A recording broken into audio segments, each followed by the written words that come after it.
الحمد لله رب العالمين وبه نستعين على أمور الدنيا والدين وصلى الله على نبينا محمد وعلى آله وصحبه أجمعين أما بعد. Kita panjatkan puja dan puji syukur kehadirat Allah Subhanahu wa Ta'ala. Pada kesempatan malam yang berbahagia kali ini, kita masih kembali diberi kekuatan, kesehatan, hidayah serta taufik dari Allah Jalla wa Ala, sehingga kita bisa kembali menghadiri salah satu di antara taman-taman surga Allah Azza wa Jalla di muka bumi. Kita berharap semoga Allah Subhanahu wa Ta'ala berkenan untuk melimpahkan kepada kita semuanya ilmu yang bermanfaat, sehingga bisa kita amalkan sebagai bekal untuk menghadap kepada Allah Jalla wa Ala. Allahumma amin. Salam dan salam semoga senantiasa tercurahkan kepada junjungan kita Nabi Agung Muhammad sallallahu alaihi wasallam, kepada keluarganya, sahabatnya, dan umatnya yang setia mengikuti tuntunannya hingga di akhir nanti. Para hadirin dan hadirat sekalian, dan juga segenap pendengar serta pemirsa rahimani wa rahimakumullah. Salah satu aktivitas yang menyita banyak waktu kita adalah mendidik anak. Salah satu aktivitas yang menguras pikiran kita adalah mendidik anak. Salah satu aktivitas yang menguras tenaga kita adalah mendidik anak. Jadi mendidik anak itu di dalamnya ada suka dan duka, ada tangis dan tawa. Mendidik anak susah atau mudah? Dua-duanya. Gampang-gampang susah atau susah-susah gampang? Yang mana? Sama saja. Sama-sama susah. Kalau gampang-gampang susah, berarti yang dominan apanya? Gampangnya. Kalau susah-susah gampang, berarti yang dominan susah. Nah, jenengan itu yang mana? Jenengan itu ketika mendidik anak, dominan susahnya apa dominan gampangnya? Gampang, Masya Allah. Kok bisa ada yang menjawab gampang dan ada juga yang menjawab susah? Kok bisa? Jadi menjawab pertanyaan yang ada di judul pengajian kita. Apa judul pengajiannya? Mendidik anak mudah atau susah? Jawabannya bisa berbeda-beda. Kenapa? Karena orang yang ditanya beda. Karena kondisi yang dialami beda. Antara satu orang tua dengan orang tua yang lainnya mengalami kondisi yang berbeda-beda. Apa mesti yang anaknya satu lebih gampang ngurusi daripada yang anaknya 10? Mesti atau tidak? Belum tentu. Bisa jadi yang anaknya 10 lebih susah daripada yang anaknya 1. Iya. Logis ya. Tapi belum tentu yang anaknya banyak itu lebih susah daripada yang anaknya sedikit. Tapi satu hal yang harus kita pahami, bahwa mendidik anak itu aslinya mudah. Kenapa? Mendidik anak itu aslinya mudah. Jadi harus ada kata apa? Aslinya. Hukum asal, yaitu aslinya. Secara asal mendidik anak itu adalah mudah.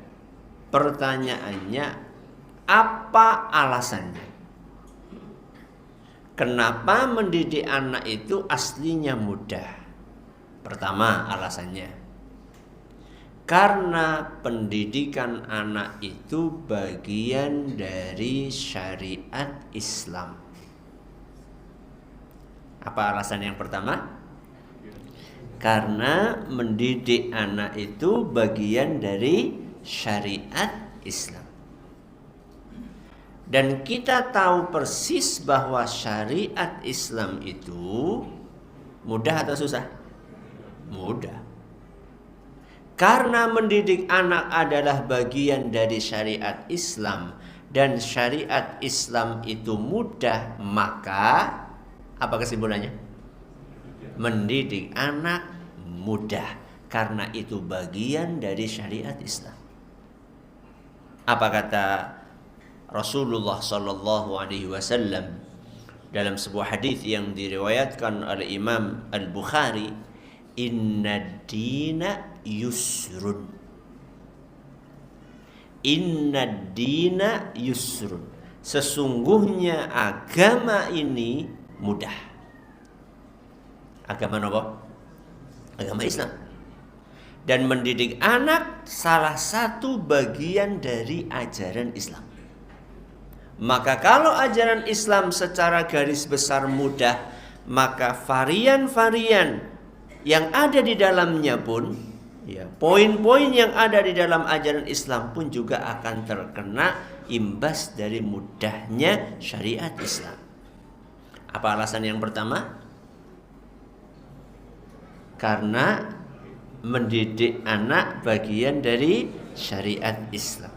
Alasan yang kedua, kenapa aslinya mendidik anak itu mudah? Karena Allah subhanahu wa ta'ala telah memberi kita modal. Apa alasan yang kedua? Karena Allah subhanahu wa ta'ala telah memberi kita modal. Modal untuk apa? Modal untuk mendidik anak. Lebih gampang mana? Berusaha tanpa modal atau berusaha modal sudah siap? Lebih mudah mana? Modalnya sudah siap. Dan Allah azza wa jalla sudah kasih kita modal untuk mendidik anak kita. Apa modalnya Ustadz? Modalnya satu, panduan. Kenapa? Panduan. Dua, tabiat baik. Berapa modalnya? Dua. Apa yang pertama? Panduan. Yang kedua, tabiat baik. Jadi ketika Allah azza wa jalla mewajibkan kita para orang tua untuk mendidik anak-anak kita, Allah subhanahu wa ta'ala tidak dalam tanda kutip lepas tangan. Enggak. Tapi sama Allah azza wa jalla kita dikasih panduan. Begini loh caranya mendidik anak. Kalau ketemu sama anak yang susah caranya kayak gini. Kalau ketemu sama anak yang sudah besar caranya kayak gini. Kalau anak itu masih kecil caranya kayak gini. Dikasih panduan secara detil di dalam Al-Quran dan Sunnah Nabi kita Muhammad sallallahu alaihi wasallam. Dan panduan itu mesti benar. Kenapa? Mesti benar. Berbeda dengan panduan-panduan yang dibikin oleh orang biasa. Hasil dari renungan, hasil dari pengalaman satu orang dengan orang yang lain itu beda.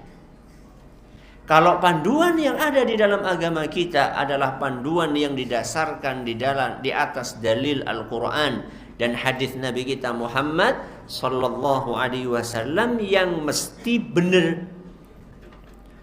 Bukan hanya mesti benar, tapi sudah terbukti menghasilkan manusia-manusia istimewa. Contoh misalnya, di antara sahabat Nabi SAW ada seorang anak muda yang belajar bahasa asing hanya dalam 17 hari. Siapa itu? Siapa? Ya udah saya tambahi, bukan hanya sekedar bahasa asing, bahasa Ibrani. Hanya dalam 17 hari. Siapa namanya? Hah? Kok sepi? Hah? Siapa? Supe. Namanya adalah Zaid. Nah, Zaid bin siapa? Zaid banyak loh. Zaid bin siapa? Hah? Betul. Zaid bin Thabit. Berapa hari? 17 hari. Bahasa Ibrani itu bahasa apa toh? Bahasa Yahudi. Bahasa Yahudi. Lebih susah mana? Bahasa Ibrani atau bahasa Inggris? Ibrani. Bahasa Inggris itu kan aksaranya apa? Aksaranya, hurufnya itu masih sama dengan bahasa Indonesia. Bahasa Ibrani enggak sama. Bahasa planet. Ya, kayak Hana Caraka, Data Sawala, ya, Hono Coroko, Doto Sawolo. Terus apa? Apa? Mogo Bodongo, Podo, Joyono. Masih ingat ya? Anak kita sekarang udah pada nggak kenal ya. Ya, Hono Coroko. Itu kan hurufnya sudah berbeda kan ya, dibandingkan A, B, C, D. Bahasa Ibrani itu kayak gitu. Kalau jenengan ngelihat tulisan Israel itu ya, huruf-hurufnya, itu kita nggak tahu ini huruf apa. Itu dipelajari oleh Zaid bin Thabit, seorang anak kecil. Seorang anak kecil. Hanya dalam berapa? 17 hari. Kita belajar bahasa Inggris berapa hari? Coba, dari SD kita sudah belajar bahasa Inggris belum? Sudah. Berapa tahun? 6. Tambah SMP, berapa tahun? 3. Tambah SMA, berapa tahun? 3. Sudah berapa ini? Berapa? 12 tahun. S1. Ya, belajar bahasa Inggris lagi enggak? Iya. Tambah berapa? 4. Itu kalau 4 tahun. Ada yang sampai 12 tahun kan S1-nya kan? 12 tambah 4 berapa tadi? 16 tahun. Setelah 16 tahun belajar bahasa Inggris, bisa apa? I love you. Bayangkan Zaid bin Thabit, ya, seorang anak kecil yang dididik oleh Rasul SAW dengan panduan Islam, belajar bahasa Ibrani hanya dalam 17 hari. Terbukti. Bukan hanya masalah belajar bahasa saja. Sahabat Nabi SAW baru berumur 18 tahun sudah menjadi panglima perang melawan Romawi. Siapa? Usama bin Usama bin Zaid. Umur berapa? 18 tahun. Anak egolo kalian jenengan 18 tahun bisa apa? Bisa apa? Main HP. Itu salah satu bukti bahwa pendidikan, ilmu panduan mendidik anak di dalam agama kita itu sudah terbukti menelurkan dan menghasilkan anak-anak yang hebat. Maka mendidik anak itu aslinya mudah. Alasan pertama,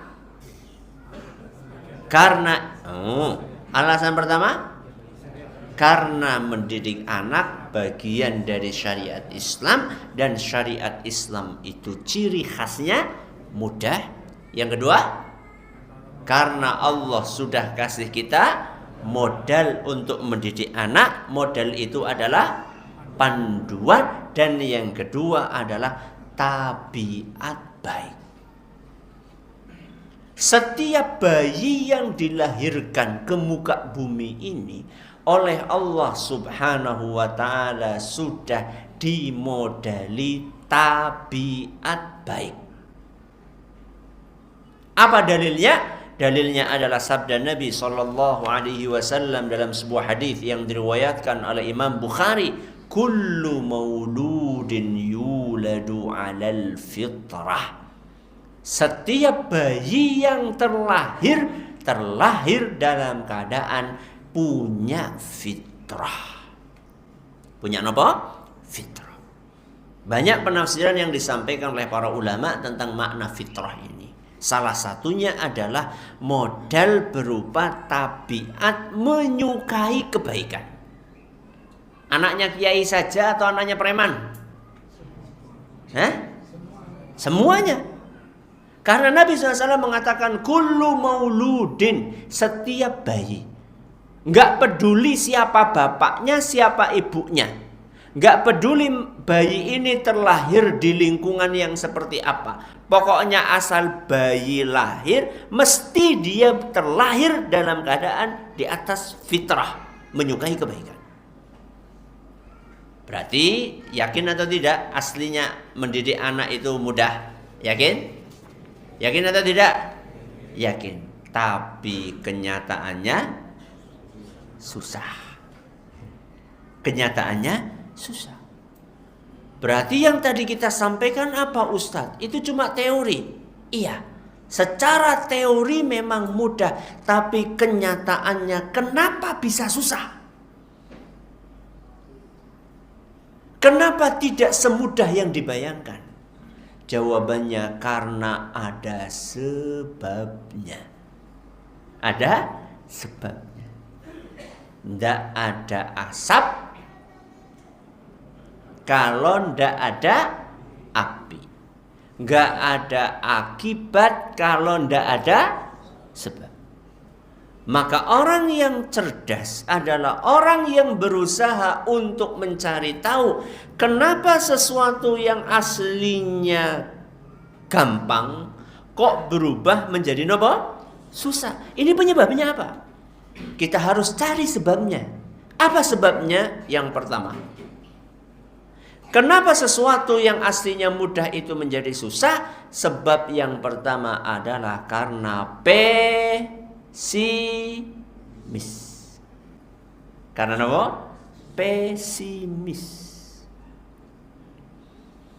Gara-gara sikap pesimis ini, melihat ada orang tua yang susah mendidik anak, mendengar berita tentang orang tua yang susah mendidik anak, bahkan mengalami sendiri betapa susahnya mendidik anak, akhirnya terbentuklah di dalam diri seseorang perasaan pesimis. Gara-gara pola pikir inilah, gara-gara dihantui pesimis inilah yang kemudian membuat sesuatu yang aslinya gampang menjadi susah.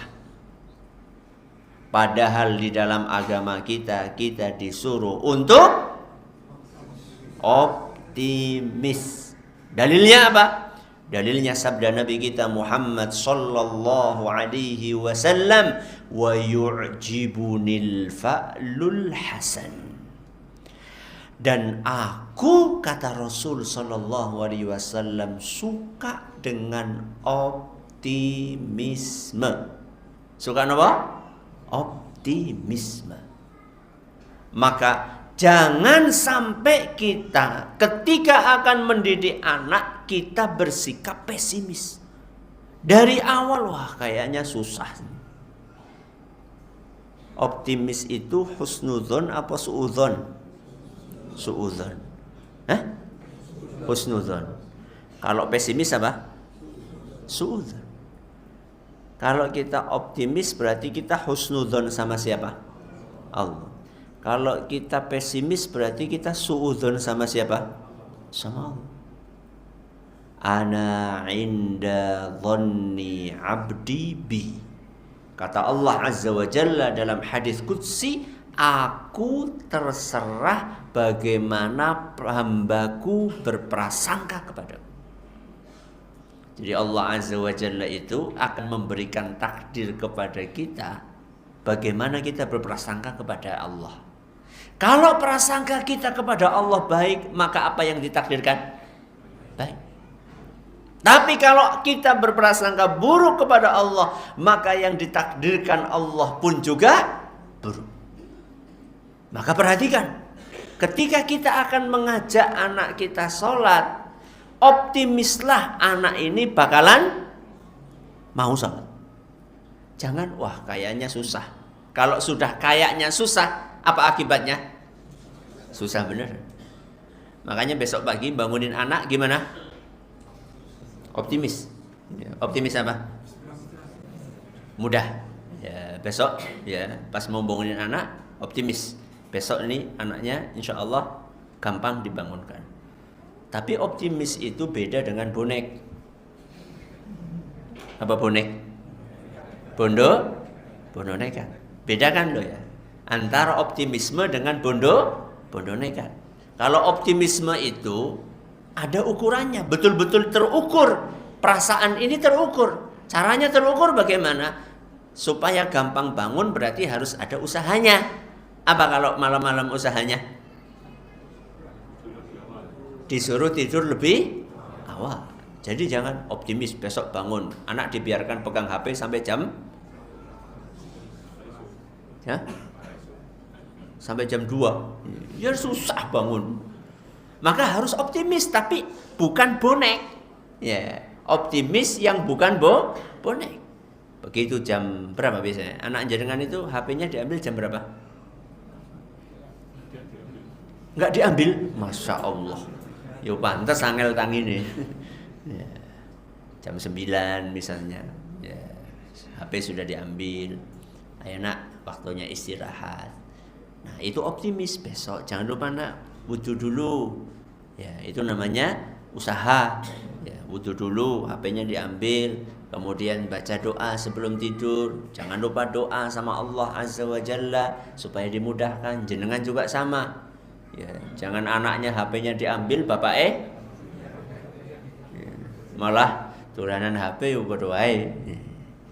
Jadi ini sebab yang pertama kenapa yang awalnya gampang jadi susah, gara-gara yang pertama apa? Pesimis. Yang kedua, apa yang menyebabkan orang mendidik anak yang awalnya gampang menjadi susah? Yang kedua, karena tidak belajar. Apa yang kedua? Karena tidak belajar. Jadi ketika ada siswa dikasih soal ujian, mereka mengatakan sulit, itu kemungkinan pertama memang pertanyaannya sulit, atau kemungkinan yang kedua anaknya ndak belajar. Jenengan yang mana? Jenengan yang mana? Yang kedua. Oh. Bukan karena pertanyaannya yang sulit, karena memang ndak belajar. Sebagian orang tua mengeluhkan saya susah mendidik anak karena dia nggak belajar. Apakah pendidikan anak itu ada ilmunya yang bisa dipelajari? Ada atau tidak? Ada. Ya, ada. Saya punya pengajian sejak tahun 2010. Sekarang 2000 berapa? 2024. Berarti sudah berapa tahun? 14 tahun. Belum selesai pengajian. Judulnya Fikih Pendidikan Anak. Sudah berapa tahun? 14 tahun. Belum selesai pembahasan tentang fikih pendidikan anak. Jadi ini tuh ilmu yang harus dipelajari. Maka orang tua bisa jadi dia mengeluhkan kenapa susah mendidik anak, karena dia nggak belajar, nggak mau baca, nggak mau dengerin, nggak mau hadir pengajian. Padahal salah satu modal terbesar kita agar kita bisa sukses mendidik anak adalah kita punya ilmu tentang hal tersebut. Lah wong nggak pernah belajar kok mengatakan susah, ya wajar susah, wong nggak pernah belajar. Maka sebab yang kedua yang mengakibatkan kenapa ada orang yang kesulitan mendidik anak adalah karena tidak belajar. Sebab yang ketiga, modal dari Allah disia-siakan. Apa sebab yang ketiga? Modal yang diberikan oleh Allah diapakan? Disia-siakan. Apa tadi modalnya, masih ingat? Apa coba? Panduan sama apa? Tabiat baik. Panduannya nggak pernah dipelajari, tabiat baiknya diabaikan. Yo salah dewe, salah sendiri. Ya. Saya kasih contoh misalnya. Ada nggak di antara kalian yang bangunin anak itu susah? Anaknya dibangunin susah? Ada? Ada? Ada atau banyak? Banyak. Sejak kapan anak itu susah bangun? Sejak kapan? Sejak pertama? Tidak mungkin. Sejak kenal HP. Oke. Ketika anak itu masih kecil, belum kenal HP, masih umur 4 tahun, 5 tahun, 6 tahun, belum kenal HP, atau masih di bawah umur 3 tahun, bangunnya gasik nggak? Jenengan sih memperhatikan nggak sih? Punya anak dah. Anak jenengan itu dulu bangunnya gasik apa enggak? Gasik enggak? Jam berapa? Jam 8. Jam 8 kok gasik? Jam berapa? Jam 3. Ada yang bangun jam 2. Anak-anak kecil itu rata-rata, kebanyakan dari mereka bangunnya itu gasik. Jam 3, jam setengah 4, bahkan ada yang jam 2. Pertanyaannya, ketika anak kita bangun jam segitu, apa yang kita lakukan? Dikelonin nih. Betul kan? Disuruh tidur lagi. Berarti tabiat baik itu siapa yang mematikannya? Bapaknya apa ibu nih? Bodoh ae. Yo bapaknya yo ibu. Ayo le, masih ngantuk bapak le. Ya tidur lagi yuk. Padahal dia ini sudah disetting sama Allah Azza wa Jalla. Bangun gasik. Itu tabiat. Apakah besok ya anak bangunnya gasik lagi? Besok masih gasik. Tapi karena selama berbulan-bulan, bertahun-tahun setiap bangun gasik selalu dikeloni, disuruh tidur lagi, lama-lama modal dari Allah Azza wa Jalla itu rusak. Berarti yang salah siapa? Siapa yang salah? Ya orang tuanya. Siapa lagi kalau bukan orang tuanya? Yang paling bertanggung jawab dengan perubahan tabiat baik itu adalah orang tuanya. Lah terus bagaimana sikap kita, Ustadz? Sikap kita ketika kita dikasih modal oleh Allah Azza wa Jalla berupa tabiat baik itu, pertahankan. Bahkan kalau bisa dikembangkan. Loh Ustadz, tapi kan ngantuk Ustadz. Ya harus dipaksa. Bukankah kita sebagai orang tua perlu memberikan contoh yang baik buat siapa? Buat anaknya. Ada nggak di antara jenengan anak itu bangun jam 3, jenengan sudah siap menyambut dengan senyuman, sudah pakai baju koko, istrinya sudah pakai ruku, begitu anaknya bangun ngelihat bapaknya lagi sholat, ibunya lagi baca Quran, wonten? Kok sepi? Wonten apa mboten? Nggak ada. Ada? Masya Allah. Jangan angkat tangan. Ya, jangan angkat tangan. Takut riak. Apa memang nggak ada yang angkat tangan? Ya, pertahankan. Ya tapi capek. Ya memang seperti itu yang namanya resiko punya anak. Bagaimana usaha supaya nggak capek? Ya tidurnya yang kasih. Kan diajarkan sama Nabi kita Muhammad sallallahu alaihi wasallam.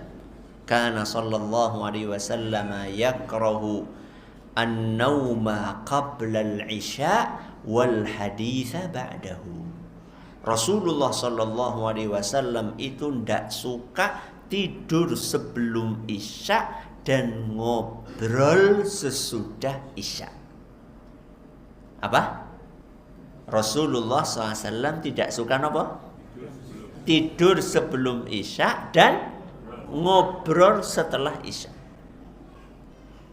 Loh Ustaz, katanya Rasulullah SAW itu sebelum tidur bercengkerama, ngobrol ringan sama istrinya. Iya, akan tetapi tidak sampai apa? Larut malam. Makanya kata Imam Ibnul Qayyim rahimahullah, waktu yang terbaik untuk tidur adalah awal malam. Awal malam berarti habis isya. Dan waktu yang paling buruk untuk tidur adalah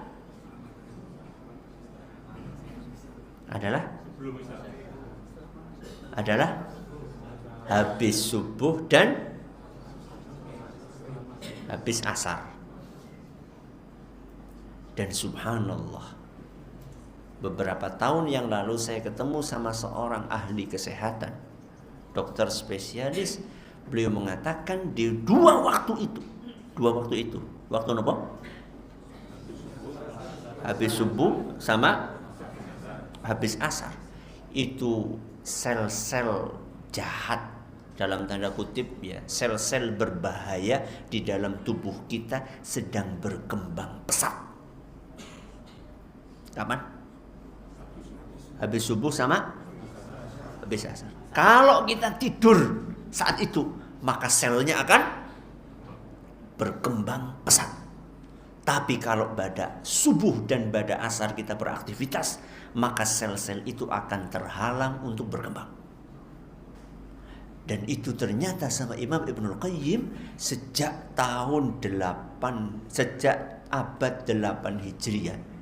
Itu sudah disebutkan di dalam kitab beliau. Dan ternyata kita perhatikan tidur Nabi SAW itu nggak pernah ba'da subuh, nggak pernah ba'da asar. Beliau SAW tidurnya ba'da isya. Maka kalau pengen anak kita betul-betul gampang bangun pagi, orang tuanya harus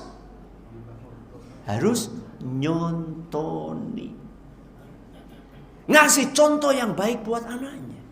Kalau misalnya orang tuanya nggak ngasih contoh yang baik, berarti orang tua yang menyia-nyiakan modal yang sudah diberikan oleh Allah.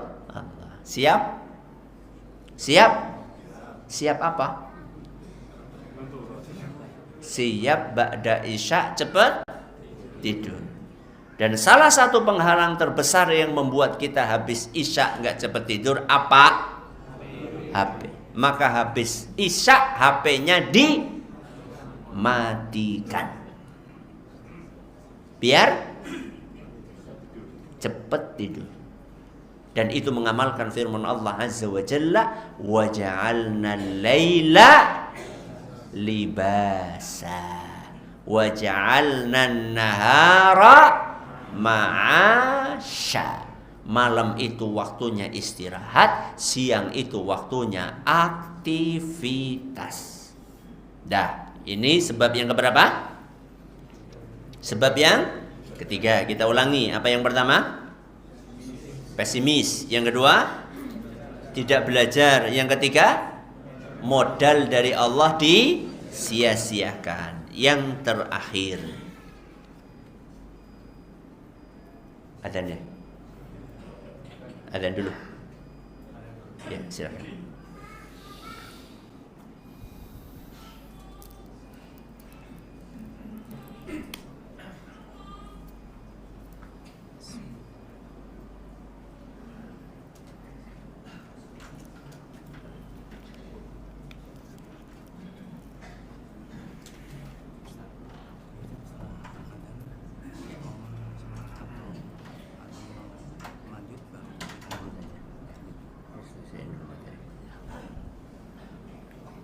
Allahu Akbar, Allahu Akbar.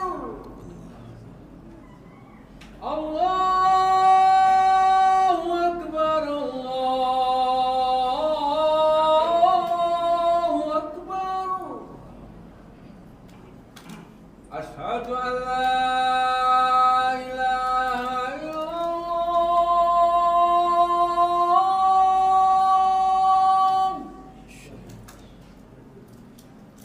Asyhadu an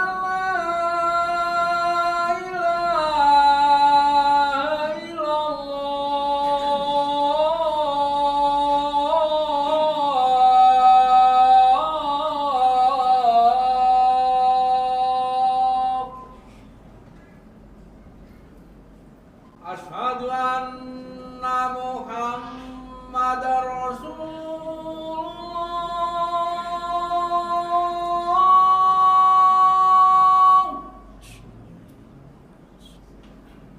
Asyhadu anna Muhammadar Rasulullah.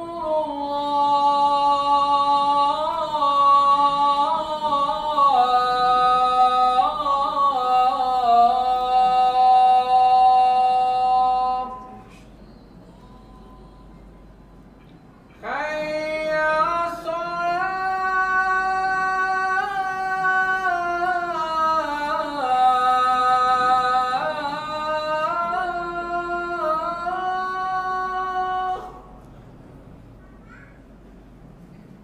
Hayya 'alas shalah.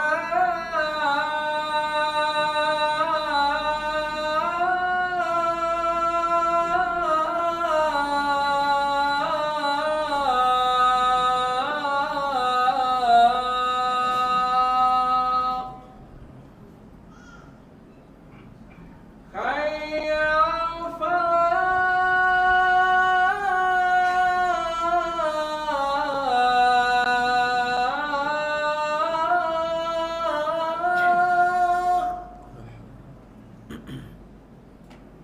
Hayya 'alal falah.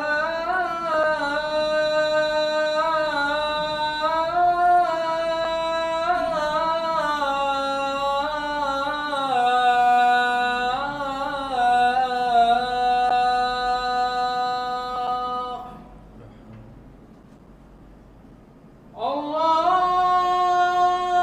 Akbar,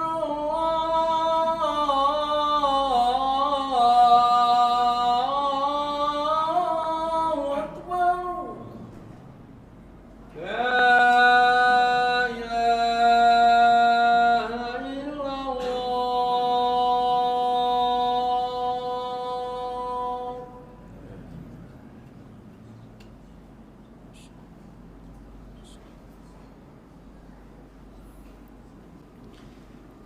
Alhamdulillah Rabbil Alamin. Wassalatu wassalamu ala nabiyyina Muhammadin wa ala alihi wa sahbihi ajma'in. Amma ba'd. Sebab yang keempat, karena tidak mengikuti tahapan mendidik anak. Karena apa? Tidak mengikuti tahapan di dalam mendidik anak. Jadi mendidik anak itu adalah sebuah aktivitas yang tidak instan. Tidak apa? Instan. Tapi ada apanya? Tapi ada tahapannya. Sebagian orang tua mengeluh susah mendidik anak gara-gara dia pengen anak ini terdidik secara apa? Instan. Padahal tidak ada ceritanya mendidik anak itu instan. Saya kasih contoh misalnya, ngajari anak sholat, ada tahapannya atau tidak? Ada. Kalau kita simpulkan dari hadis yang sering kita dengar, perintahkan anak kalian untuk sholat umur berapa? 7 tahun.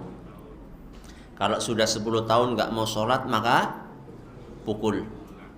Kalau kita lihat hadis ini, maka mendidik anak itu bisa dibagi menjadi 3 fase. Berapa? 3 fase. Fase yang pertama adalah 0 sampai 6. 0 tahun sampai berapa? 6 tahun. Fase kedua 7 sampai 9. Berapa? 7 sampai 9. Fase ketiga 10 tahun ke atas. Ada berapa fase? 3. Kita ulangi ya. Fase pertama berapa? 0 sampai 6. Fase kedua 7 sampai 9. Fase ketiga 10 tahun ke atas. Dan setiap fase ini ada ciri khasnya sendiri-sendiri. Rasulullah SAW nyuruh kita untuk memerintahkan anak sholat umur berapa? 7. Maka sebelum itu berarti fase pertama 0 sampai 6. 0 sampai 6, apakah anak itu disuruh sholat?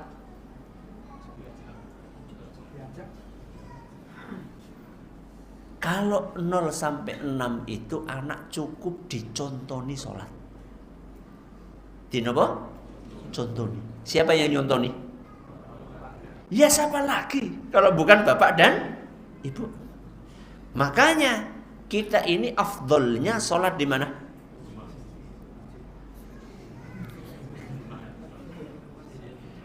Jawab yang teliti itu. Kita ini afdolnya sholat di mana?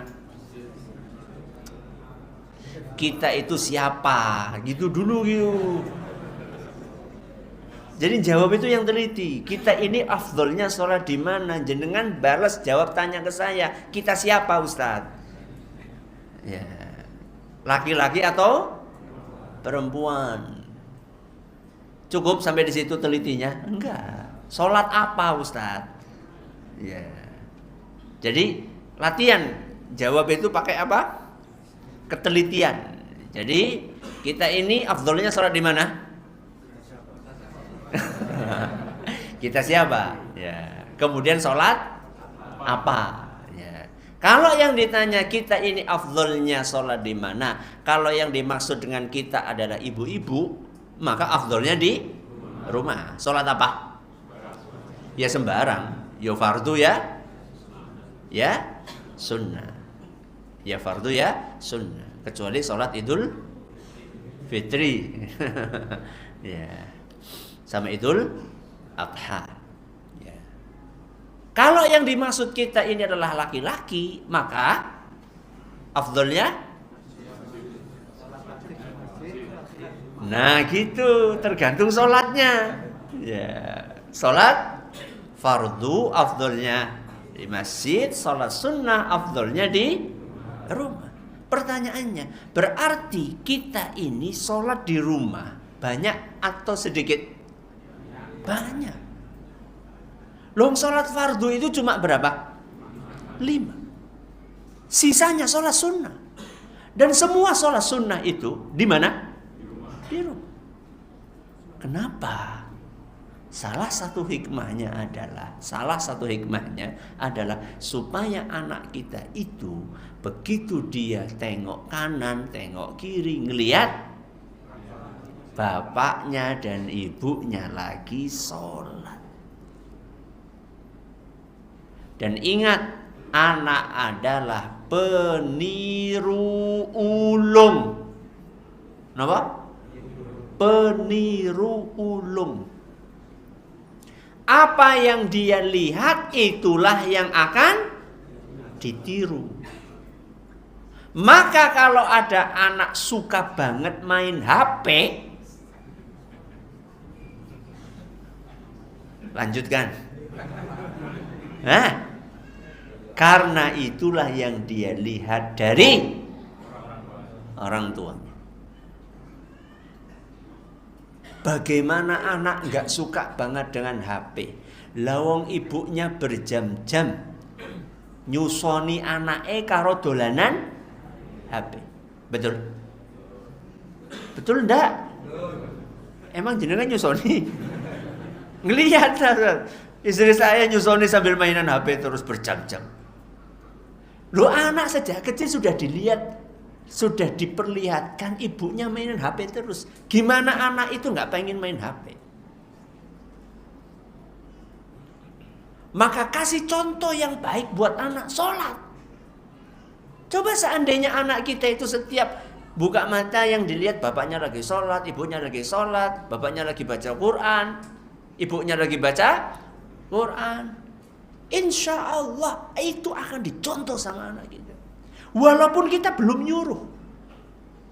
Pernah nggak jenengan lihat ada anak kecil, masih kecil gitu ya, baru 4 tahun, baru 3 tahun bahkan, ujuk-ujuk berdiri di samping siapa? Bapaknya atau ibunya ikut-ikutan sholat. Pernah? Ada yang nyuruh? Pengen nyontok. Maka 0 sampai 6 tahun cukup diapakan? Cukup dicontoni saja. Kapan kita mulai nyuruh? 7, 8, 9. 7, 8, 9.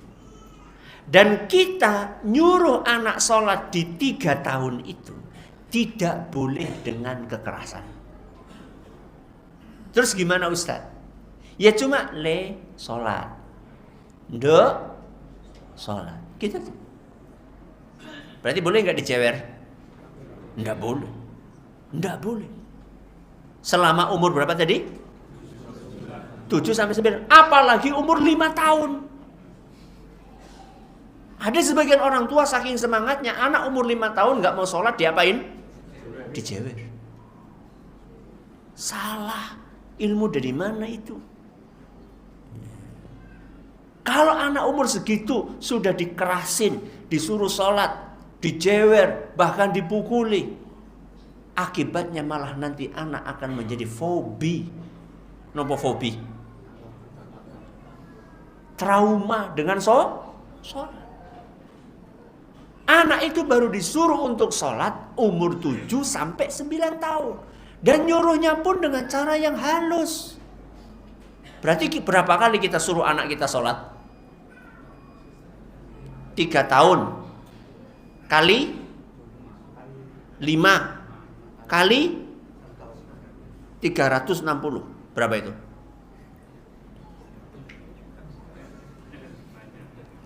Yo banyak. Banyak ya, semuanya bisa jawab kalau banyak. Mana guru matematika? 5 kali 360 kali 3. 5.400 kali. Berapa? 5.400 kali. Pertanyaannya, apakah kita sudah lakukan itu? Kok sepi? Makanya anak susah sholat. Karena kita belum jalankan apa yang diperintahkan oleh Nabi kita Muhammad SAW.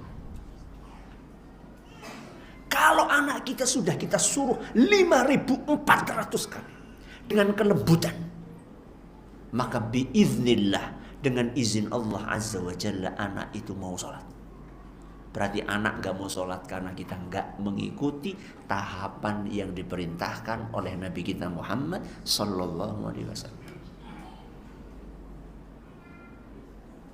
Dah, ini baru fase keberapa?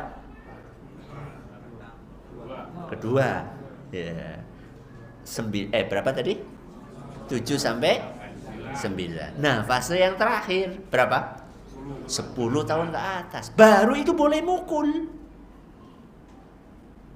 Dan biasanya kalau kita sudah jalankan 0 sampai 6 nyontoni, 6 tahun nyontoni, kemudian 3 tahun nyuruh dengan kelembutan berapa kali tadi?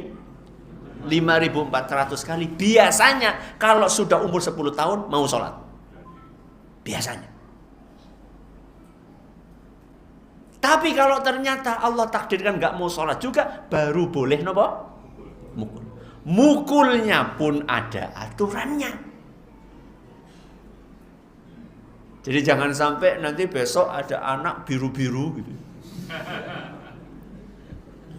Loh, kenapa kamu habis kebuki sama bapak enggak sholat? Enggak seperti itu. Mukul anak pun ada aturannya. Saya pernah mengupas dalam 3 seri. Ya, pengajian judulnya memukul anak pun ada aturannya. Saya sampaikan di situ sekurang-kurangnya ada 10 aturan memukul anak. Mulai dari alatnya yang digunakan untuk mukul apa. Kemudian di area mana boleh dipukul. Kemudian berapa kali maksimal boleh mukul. Ya. Niat mukulnya apa? Ya. Ada sebagian orang tua niatnya mukul adalah untuk memuaskan nafsu.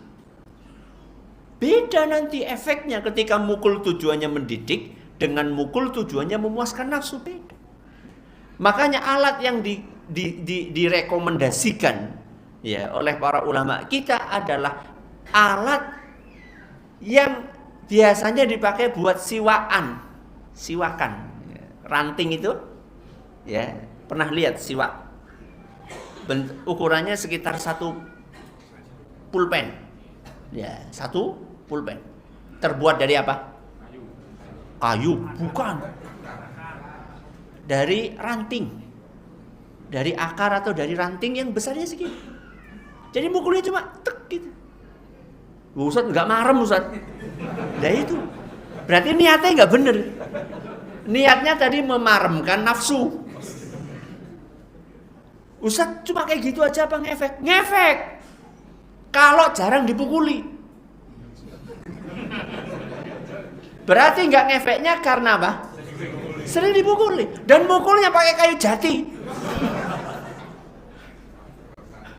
Pakai rotan. Ya. Gak ada. Dorbatan ghaira mubarrihin.